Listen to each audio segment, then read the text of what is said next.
मेरा नाम लप्पू है। आज मैं आपको एक कहानी सुनाने जा रहा हूँ।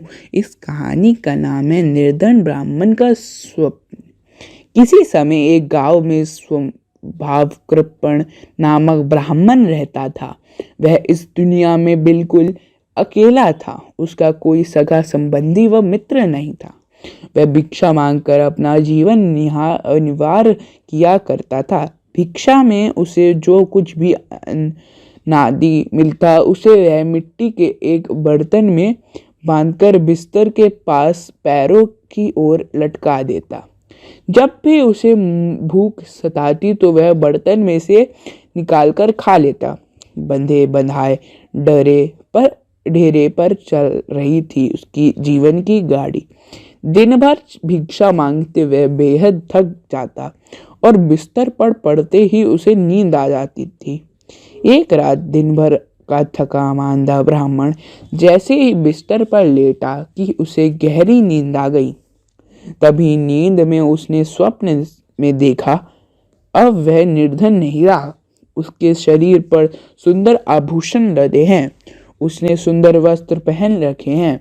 उसने बहुत सी गाय भैंस भी खरीद ली है।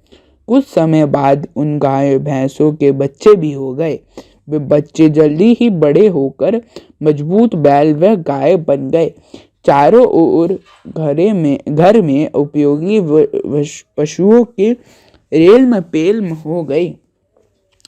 उन गाय भैंसों ने के ढेर सारा दूध देना शुरू कर दिया। उसके घर में दूध घी की नदियां बहने लगी। इतनी अधिक दूध दही व घी होते कि घर वाले छक्कर खा लेते, फिर भी बहुत सारा बच जाता। अब घी व दही का वह बाजार में बेचने लगा। जल्दी ही उसकी गिनती धनवानों में होने लगी। तब उसने एक सुंदर युवती से विवाह कर लिया। जल्दी ही उनके बच्चे भी हो गए।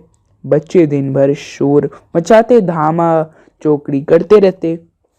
तब वह गुस्से में से उन्हें चुप रहने को कहता, लेकिन बच्चे एक न सुनते।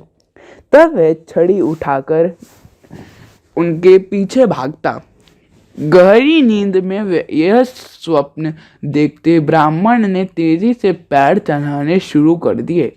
तभी अचानक उसका पैर अन्न से भरे उस मिट्टी के बर्तन में से टकराया जो समीप ही लटका था।